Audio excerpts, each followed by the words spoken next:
right. So I guess we will go ahead and get started.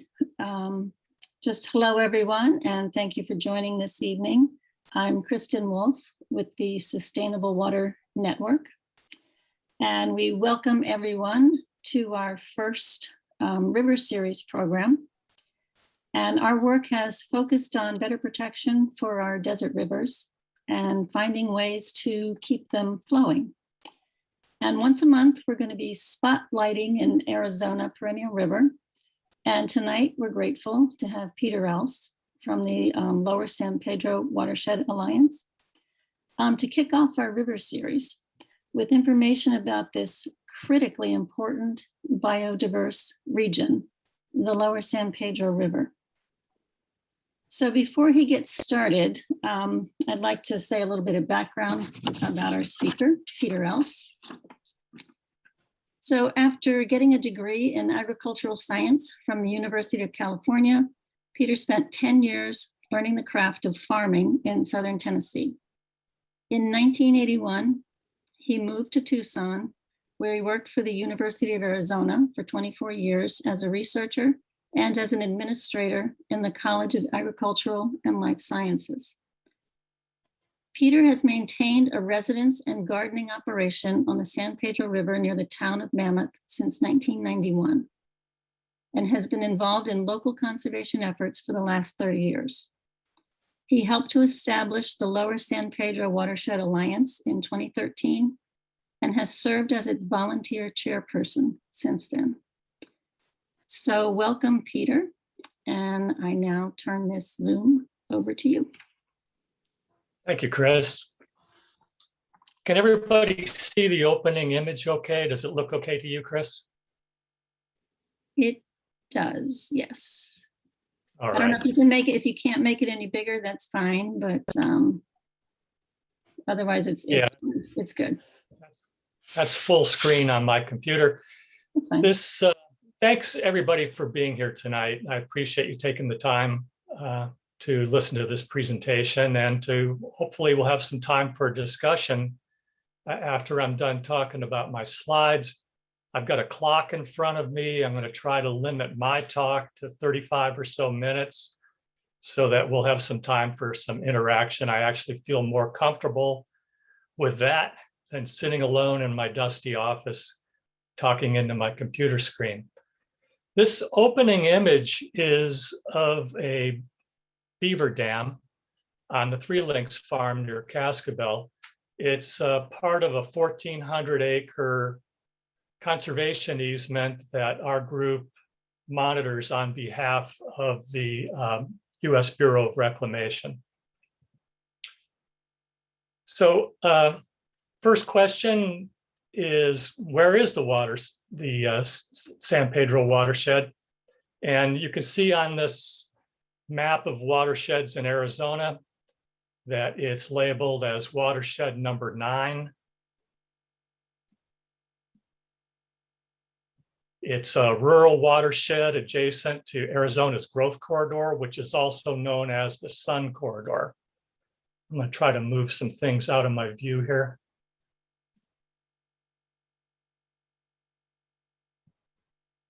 First, a word about this development corridor. The mitigation hierarchy has been applied during the latter part of the Sun Corridor's development process as required for any development that involves a nexus with the federal government. The Sun Corridor basically stretches from Nogales in the south northward to Flagstaff area, following a series of freeways, north-south freeways. And as it became developed, impacts due to development had to be mitigated under various acts of Congress. The mitigation hierarchy that was applied has as its first priority to avoid impacts if you can. The second priority is to minimize impacts that can't be avoided. And then the third priority is to compensate for residual impacts. For example, with off-site mitigation land designations, such as those made along the San Pedro River. So when I talk about mitigation lands tonight, that's what I'm talking about, is compensatory mitigation.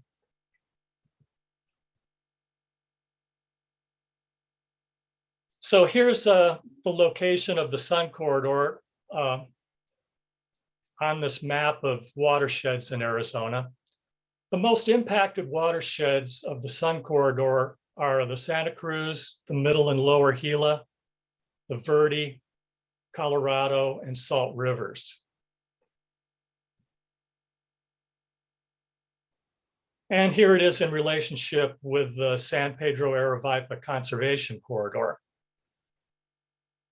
The big question facing us is similar to what has taken place along the Santa Cruz River. Are humans also going to fragment the landscape and drain natural water resources in the San Pedro watershed?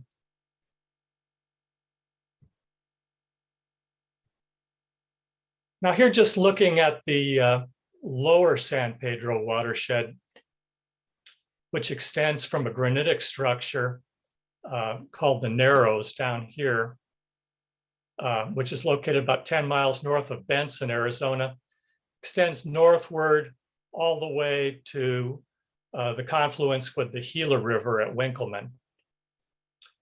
It's a rural watershed with minimal fragmentation.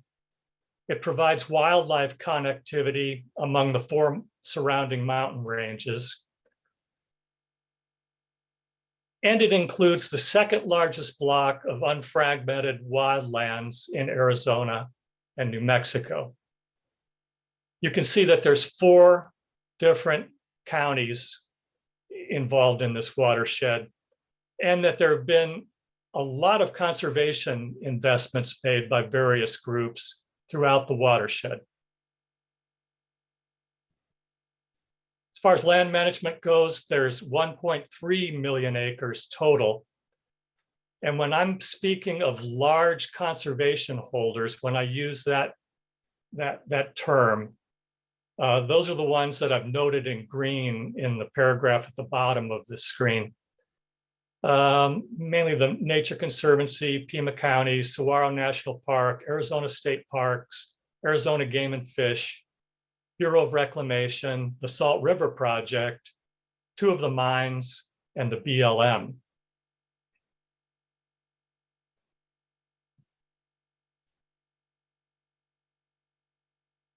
Chris, how do I get rid of this bar at the top of my screen that has a bunch of different choices? Can I minimize that? What does the bar say, Peter? None of us are seeing it, Peter. Yeah, okay. It's keeping me from seeing my full screen. It's got all that typical Zoom stuff like mute, stop video, security, participants. You can move it, Peter, but I don't think you can minimize it. Okay, I'll try and move. Oh yeah, thank you. I'll move it around. Okay, so why are there so many offsite mitigation designations here in the lower San Pedro? Well, here I'll just briefly refer to a radar graph that was developed by Boykin and Kepner and others on behalf of the Environmental Protection Agency that shows the index of biodiversity for both the Southwest states that are highlighted in yellow, for the section of the Rio Grande, which is near the Cebieta and Bosque del Apache refuges, and for the San Pedro watershed. On this radar graph, the closer you are to the center of the graph, the less the index of biodiversity, and the further you are away from the center, the higher the index of biodiversity. And you can see that the red line there represents the index of biodiversity for the San Pedro watershed, which is notably greater than for the Southwest in general, and even for the Rio Grande region that was considered in this study.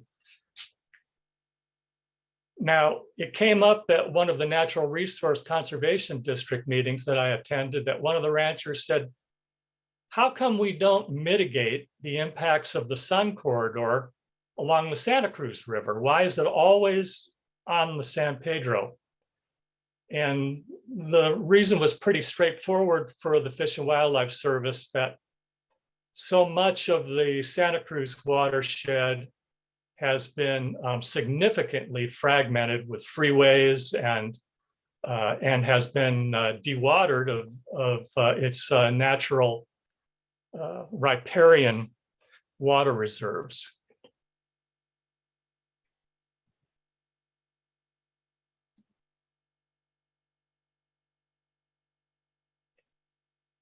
And San Pedro's biodiversity continues to be documented in formal wildlife surveys and on wildlife cameras that are located throughout the watershed. Here in this slide, you can see the yellow-billed cuckoo off to the left part of the screen. So basically, how did we form this alliance called the Lower San Pedro Watershed Alliance? It had to do with the merging of conservation communities in the middle San Pedro near the community of Cascabel and in the Aravaipa region. And basically, you can read some of the details on the screen, but basically what happened was that we were faced with major infrastructure proposals in which the Department of Transportation came in with a freeway proposal, and later SunZia Corporation came in with an electrical infrastructure proposal. And they said, hey, we want to come through this watershed.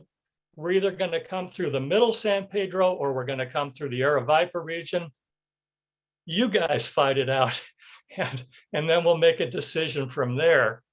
And so we realized that we were in the situation of pitting one part of the San Pedro, Lower San Pedro against the other, and that it made sense to organize at the watershed level. And so we did so in large part just to avoid this divide and conquer tactic. A little bit more on the motivation and timeline to form the LSPWA.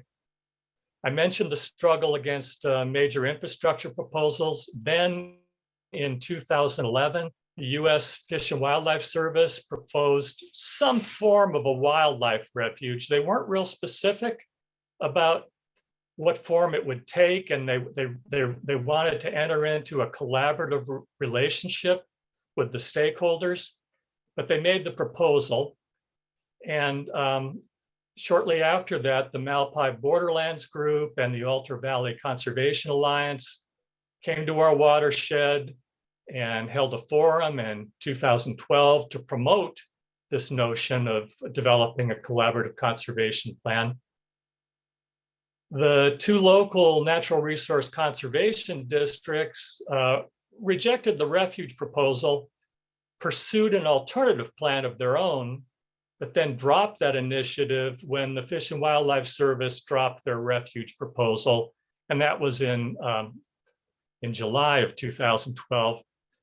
And at that point, the Lower San Pedro Watershed Alliance was incorporated with a vision to continue to try to develop a collaborative conservation plan. Our mission statement is to unite various conservation-minded individuals, groups, and agencies in the Lower San Pedro region to protect a threatened riparian ecosystem and a supporting watershed. We promote conservation initiatives and educational programs, foster a resilient local economy as opposed to a boom and bust type economy, and resist proposals for large-scale or inappropriate development that would cause ecosystem fragmentation, degrade wildlife habitat, devalue conservation investments, and threaten sustainable rural lifestyles. We have 110 members that are landholders and 95 supporting members. We have our current board of directors consists of 9 Lower San Pedro landholders, 2 regional ecologists, and a biologist who's retired from the US Bureau of Reclamation. And almost all of these directors have taken leadership roles in our administration or our program areas or both.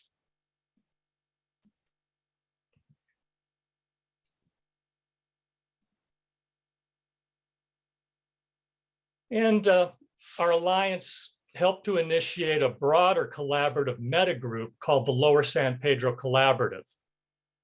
This is a neutrally facilitated association of about 20 agencies and NGOs with a goal to support and improve the waters and ecological integrity of the entire watershed. And we were formally initiated in 2017.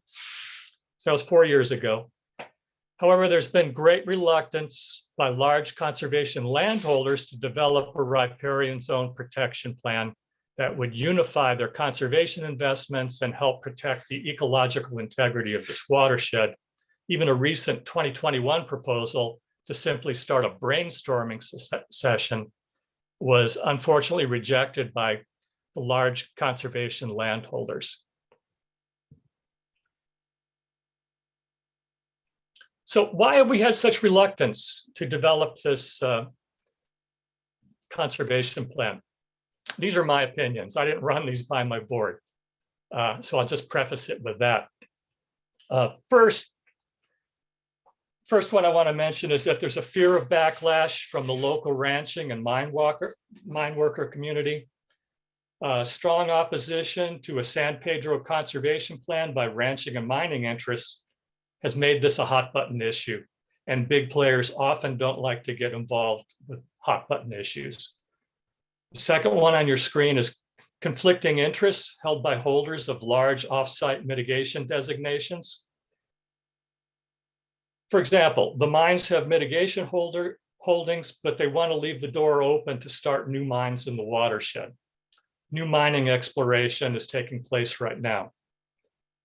Salt River Project has a couple of mitigation holders, but they're also a minority owner in a corporation called SunZia LLC that wants to build a major new infrastructure corridor through 33 miles of previously undisturbed land in the watershed.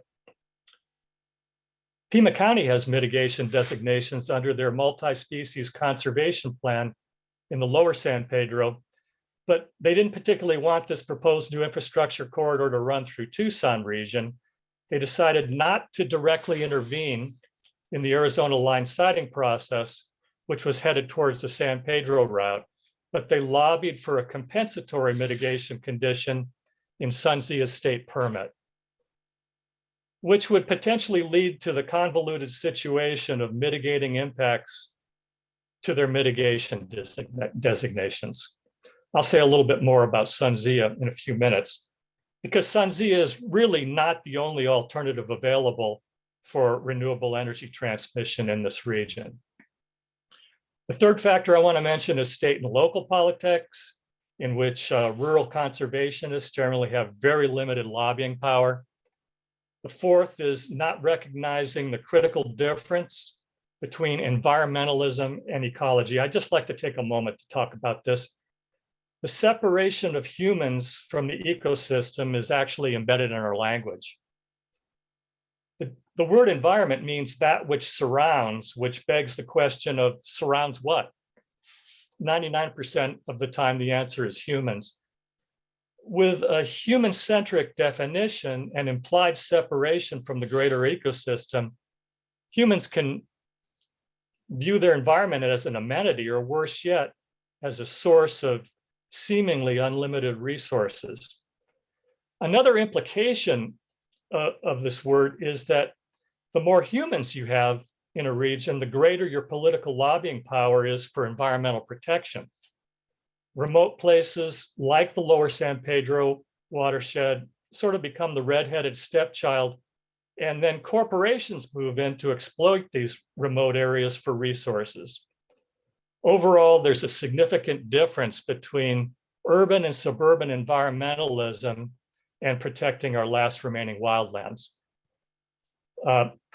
The next factor that I had up here is the fifth one, blind faith in what Greta Thunberg described as fairy tales of eternal economic growth. Economics and ecology are not independent variables, even though our culture tends to treat them as such. And it took a 16-year-old to commit international blasphemy with 6 well-chosen words and point out an elephant in the room. The 6th factor I want to mention is undeserved confidence in the myth that the free market can solve all problems if left to run its course. And the 7th is the notion that private property rights trump all other considerations. Impacts obviously do not stop at your private property boundaries, and some impacts are required by law to be mitigated, but that doesn't stop some major corporations from working against the long-term ecological protection for their mitigation designations. Anyway, there's a number of reasons why we haven't been able to develop a collaborative conservation plan for the watershed and why that notion has been languishing for the past several decades.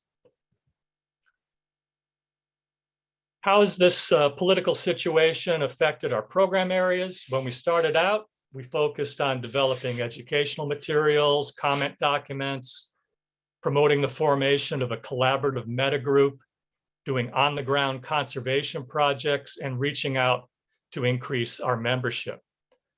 We learned during both Democratic and Republican federal administrations that those program areas on their own will not be taken seriously unless you're willing to take legal action. And we have since prioritized conservation easement monitoring and increased legal efforts as essential program areas. I'm going to give 3 examples of briefly, because I don't want to talk forever, of situations that we're dealing with that have involved the need for legal and administrative efforts. The first has to do with siting new infrastructure for the Sun corridor. And as I mentioned, SunZia, a proposed new industrial scale infrastructure corridor that would run through all this previously undisturbed land in the most remote region along the San Pedro River. Other alternatives to this project proposal exist, and this ends up being an example of climate change maladaptation, i.e., a net increase in ecological damage if it were to take place. So I've traced out the proposed route of the SunZia project in red. And you can see that it has the community of Cascabel off to the east. It goes right up through a cluster of Pima County's mitigation designations and various other conservation designations. And here we've got the Cascabel community who have worked so diligently for so many years to prevent fragmentation of this watershed along the middle San Pedro. I mean, even going so far as to make sure that the roads remain dirt roads and that they remain narrow and that they prevent fragmentation for wildlife connectivity. And then this corporation comes along and says, we'd like to run right up through that stretch, that remote stretch of the San Pedro as one of our alternatives. And then the cooperating agencies got on board with them and selected that route as the current preferred route for the SunZia project. And the only way I can really describe this is that was just a totally inappropriate choice.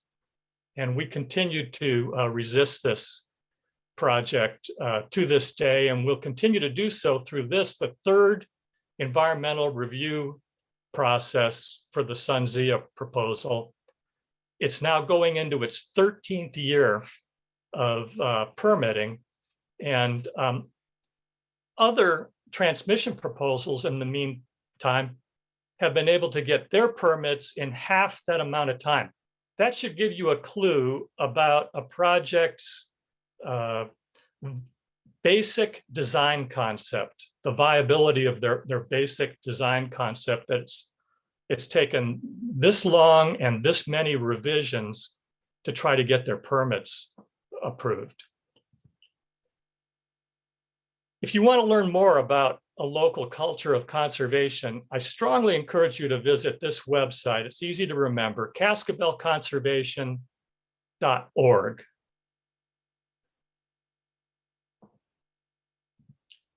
Second example I'd like to mention is this notion of developing instant cities along the San Pedro River. Several of these ideas have been platted out in the lower San Pedro. The first one that's actually moving forward with a more concrete plan is the Vigneto 70,000 resident proposal, which would basically replicate an Italian village in the middle of the Sonoran Desert, attempting to bypass the requirements of the National Environmental Policy Act and the Endangered Species Act. This only happens as a result of unsustainable water policy. We already know what happens when you try to build a major city based strictly on groundwater withdrawal. We don't need to learn that lesson again. Now, why did LSPWA get involved with something in the Upper San Pedro? Well, for a number of reasons, and we are involved in other issues in the Upper San Pedro, including Diane Lausch's work on trying to bring our conservation perspective to the resource management plan for the San Pedro Riparian National Conservation Area. We got involved because we're conscious of the impacts that this would have along the entire San Pedro. And we're also aware of what will happen if this instant cities thing takes place in the lower San Pedro. Our annual water budget has been estimated, I think in 2014 by Arizona Department of Water Resources as approximately 24,000 to 29,000 acre feet per year of natural recharge. And for the most part, since the San Manuel mine shut down, we've done better at stabilizing the depth to groundwater. And we still have portions of the lower San Pedro that are perennial, and most of the San Pedro still has a shallow enough subsurface flow to support riparian vegetation. But we know if the mines get active again in our watershed, or if this instant cities trend continues, it would destroy the last remaining natural desert river ecosystem in this region. The final example, is this the third example? Yeah, example 3, defending the Clean Water Act from direct violations and the recent attack on the federal jurisdictional basis for the Clean Water Act. And the picture you're looking at is a 500-foot non-permitted earthen dike that was built by Pinal County in 2017 that blocked the flow of the San Pedro River north of Mammoth. Now, this was done without any permits, and the Army Corps of Engineers was not notified of it until after the damage had been done. So first of all, you have a direct violation of the Clean Water Act.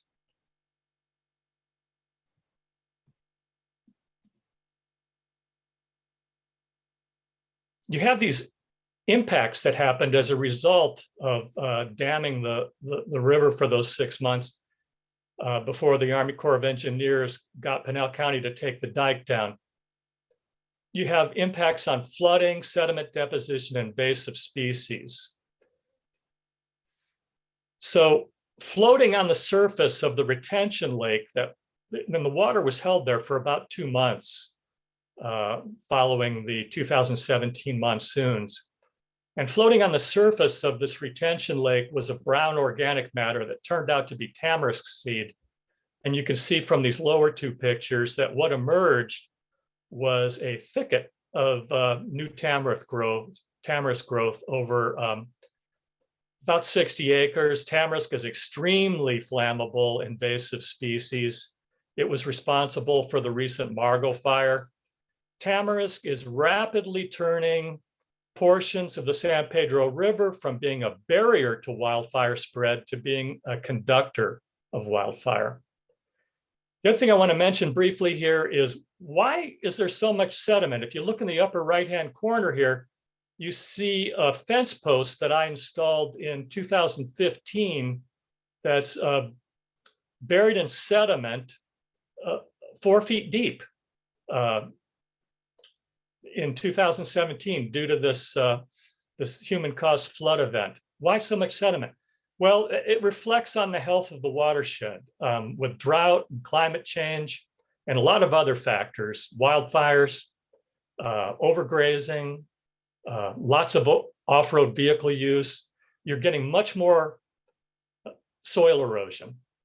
And so we're getting much higher sediment loads coming down the San Pedro, especially during the big rain events.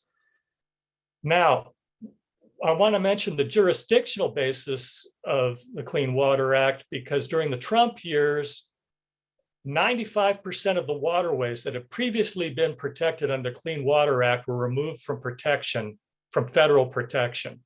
And this includes all the ephemeral washes that feed the San Pedro River and all the other rivers in the Southwest region. Now, if this stands, then we're going to have even more soil erosion due to earth moving, dredge and fill operations on our ephemeral washes.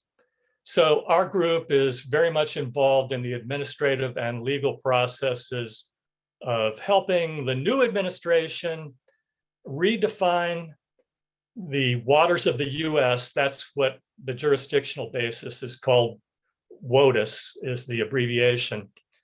Redefine it so that it conforms with science, and once again we recognize that water flows downhill. So I want to talk a little bit more just about the relationship of the Clean Water Act to wildfire prevention and to species diversity. You can see here in this picture that recently my neighbors and I have had work crews at great expense coming out to remove the invasive tamarisk trees. And all that remains after these trees are taken out are dead native trees that were girdled by the 4 feet of sediment deposition. So violations of the Clean Water Act can have just profound effects on not only water quality, but on wildfire mitigation and species diversity.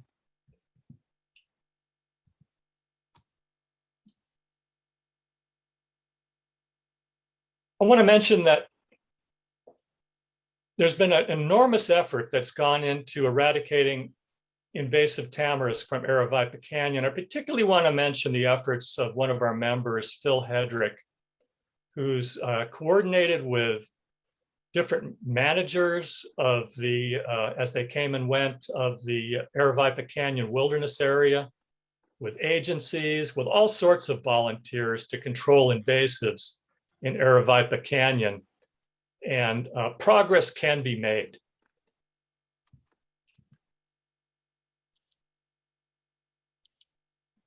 Finally, my conclusions. Well, the Alliance and the Lower San Pedro Collaborative were intended to facilitate collaboration among conservation stakeholders. Conflicting interests continue to limit participation by major corporate and governmental players in developing a plan to protect this conservation corridor. With the future of major conservation investments and our last remaining natural desert river ecosystem at stake, legal efforts and conservation easement enforcement are now recognized as being essential to ensure adherence to acts of Congress, to other conservation laws, and to the terms of conservation easements. Finally, I want to thank the Sustainable Water Network both for inviting me here to speak tonight, and also to say that we support their efforts to update Arizona water laws and move the state into recognizing 21st century realities related to conservation of water resources and habitat. So thanks very much for listening, and I'll now start fielding chat questions from the co-hosts. All right, Sure. Peter, do you want to get rid of your screen share so you can? Sure. And I just want to remind everybody, if you have any questions, to please put them in the chat. We've got people monitoring the chat, and so we can have some questions for Peter. And again, Peter, before we get into the questions, I want to thank you for sharing your expertise and your experience, and for all the hard work that you're doing in trying to protect this gem of the desert that we have down there. There are a couple of questions already in the chat. The first one is, are any NRCDs, Natural Resource Conservation Districts, members of the Lower San Pedro Watershed Alliance? They're not members of the Lower San Pedro Watershed Alliance, but the NRCDs have occasionally sent a representative to the meetings, quarterly meetings of the Lower San Pedro Collaborative.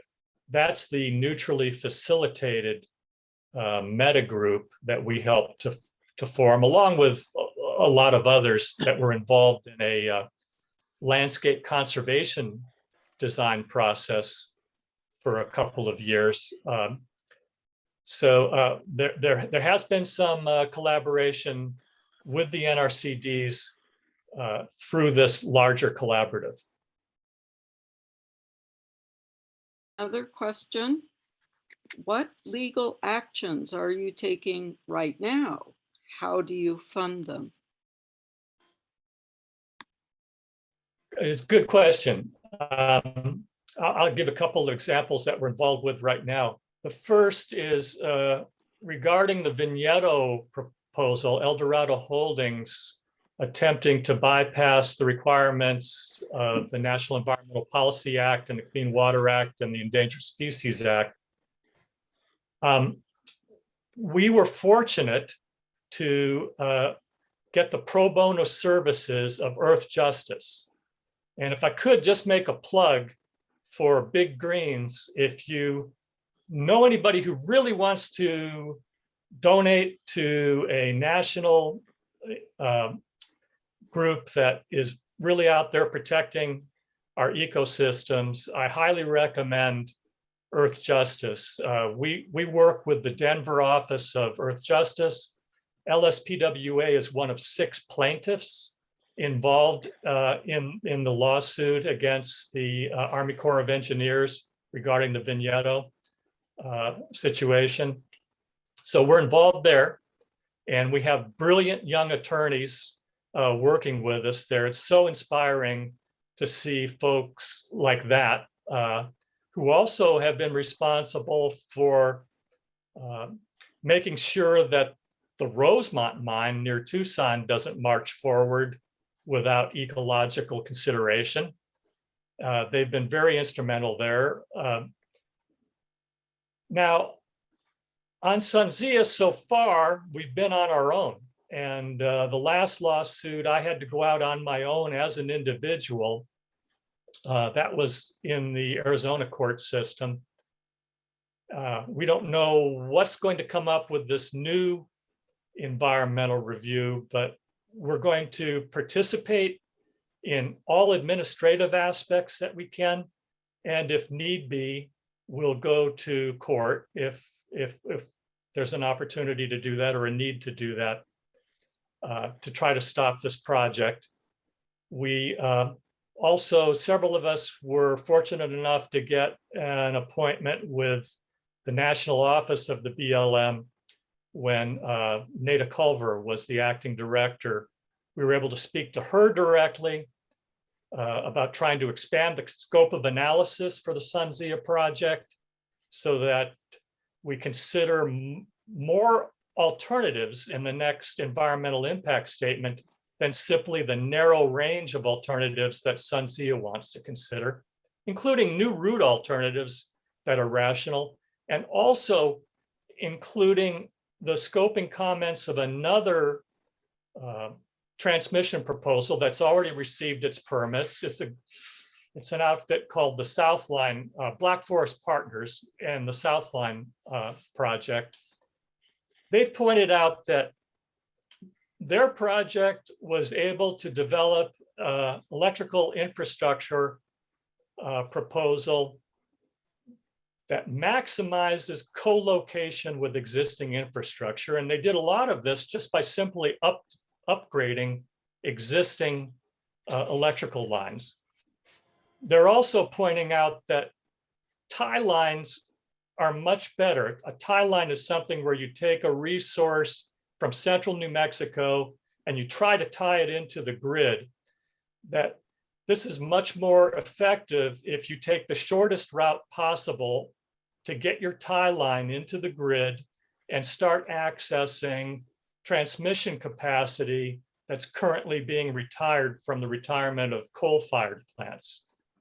So we've got excellent alternatives. We're pursuing them all through the administrative process associated with SunZia and the BLM's oversight of this review process. But if need be, we'll go back to court on that. On the issue of the waters of the US and the Clean Water Act, we work with the Grand Canyon chapter of the Sierra Club to have our voices heard in the new waters of the US rulemaking process. And I think that's going to be our best path to getting things back on track with the Clean Water Act. These are all legal efforts, and those are the main ones that we're involved with at this time. They're lobbying efforts too, not just legal. Yeah.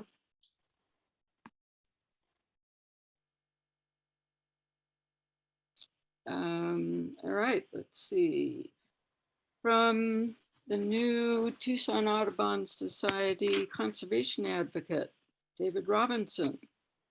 Are there currently proposed pieces of legislation at the state level, county level, municipal, that would significantly help with these issues? I think I'm going to let Sandy and Tricia respond to that one because they're much more, and Kristen, because they're more up to date on the actual legislation proposals. Sandy? Yeah. Well, there are plenty of pieces of legislation that would help, but there aren't plenty of pieces of legislation that can get a hearing at the legislature the way it is right now. There are two gatekeepers, one in the Senate and one in the House, that chair the committees where the bills get assigned and they won't hear them. That's Representative Gail Griffin, who chairs Natural Resources, Energy and Water in the House, and Senator Sina Kerr, who chairs the same committee in the Senate. We've had Watershed Health, ecological water bill that they have been unwilling to hear for the last 3 years, and we were only able to get a hearing by seeking to amend it onto another bill, and there have been others as well, and it's just really hard to get any positive water legislation through at the legislature. At county or municipal levels, there's nothing proposed.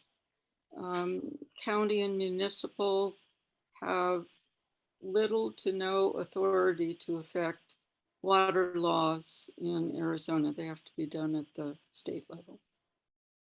Yeah, the only thing I would say on the county stuff is that there is an effort to move a bill again to create these rural water management areas. And the idea would be to give them some ability to limit groundwater pumping. And of course, anything that can help limit groundwater pumping will help many rivers. So that's probably the only, but still that needs state action. So yeah, there's limited ability. And it won't really help most of the issues Peter's been describing tonight. Let's see, a question about restrictions on livestock wandering through the river. We wonder why we often find cows in the river. It's called a fence out state. Yeah, I can respond to that a little bit. One of the biggest challenges we face because of the Open Range Convention is trying to protect conservation designations along especially along our waterways from cattle trespass. And it's especially difficult because cross fencing across the river means that your fences are going to get washed out every time the river flows with any significant amount. So this is something we've had to deal with at the conservation easement that we monitor at the Three Links farm. And the answer to how to control it is that we found is persistence. And we are the first contractor that LSPWA hired to do a lot of the field work.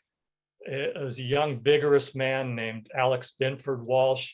And he got out there and he just stuck with it. And pretty soon he had all the trespass cattle off of that conservation easement. And he did a great job of maintaining the fences so that the conservation easement in the riparian zone remained cattle free, livestock free. Now we're seeing that national parks are able to accomplish this with great effort. Unfortunately, at Sprinka, the San Pedro National Riparian Conservation Area, the BLM has been less successful with this. And we want to let them know that it is possible. It takes persistence and it takes making that a priority. But it is kind of a backwards situation that a state that emphasizes private property so much sort of allows your private property to trespass and degrade my private property. And eventually, I personally would like to see protections for critical riparian zones. I don't know, I mean, that's just a dream of mine. I hope that it can come to fruition, and I work with Cindy Toole and her organization to try to get a handle on livestock overgrazing in areas and getting into riparian zones and degrading riparian zones.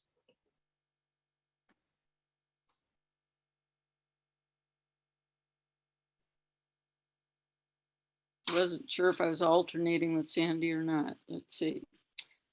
Tim Flood, are you concerned the new federal, in quotes, infrastructure law will bring in lots of bad power line proposals? Can you repeat that? Yes. Are you concerned that the new infrastructure law that was just passed will bring in lots of bad power line proposals? Even more SunZias, I guess. Right. I'm not sure what the new law is. I do know that there's some policy changes being considered by the federal FERC, what does that stand for, Tricia? What? Federal Energy Regulatory Commission. Anyway, Oh. I know they're considering some new policy laws on infrastructure proposals. And I also know that Talking about the bill that passed Congress, the 1.2 trillion infrastructure funding. Okay, all right, that infrastructure. I don't know how much that bill actually provides funds for electrical infrastructure. Thanks for clarifying that, Tricia. Now, in the case of SunZia, it's what's called a merchant line. These are private investors. And so they would have to raise the money to build this thing. And basically, SunZia wants to use a policy that was initiated during the Obama administration to open up federal lands for renewable energy development. They used that opportunity to say, we'd like to basically control a 520-mile long strip of land starting in New Mexico and going all the way to central Arizona, strip of land at least 400 feet wide, and that we would be basically the owners of this infrastructure corridor. So in this case, it wouldn't be the federal government actually subsidizing the construction. It would be the investors doing that. But the federal government puts a heck of a lot of resources into these environmental review processes, enormous amounts of effort. And what you end up with is you end up with a private corporation having a monopoly essentially on a very long infrastructure corridor. And in this case, SunZia wants to build a tie line, meaning you would have a single source in New Mexico of wind energy transmitting 520 miles to a single destination in Arizona. And if they have their druthers, they'd like to single source the generation to a single corporation, Pattern Energy Company. So here we'd be making a transition from centralized fossil fuel production of electricity to centralized renewable energy production. And a lot of the claims that we heard by SunZia that there were going to be benefits to all the counties along the SunZia line so that they could upload their own renewable energy resources onto this line. That's mostly hype. The first line would be an extra high voltage direct current line. And if you're not familiar with that, you can't just tie into a line like that. You've got to build multi-million dollar, hundreds of $1 million transfer station, substation in order to tie into that line.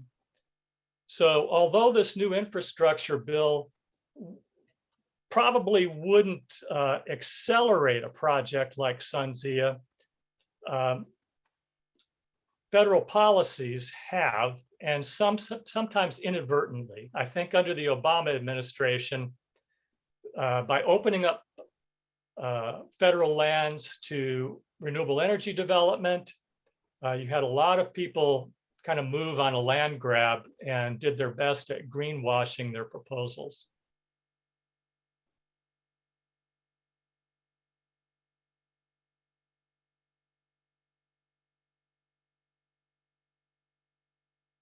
There's a question, how do we best help and support your efforts? From Linda. Thank you. Yeah, I mean, I mainly came here to give an update on the challenges we face, but I appreciate that. I don't think I put up my my contact screen. So maybe I can go back to share screen here and put up that contact screen.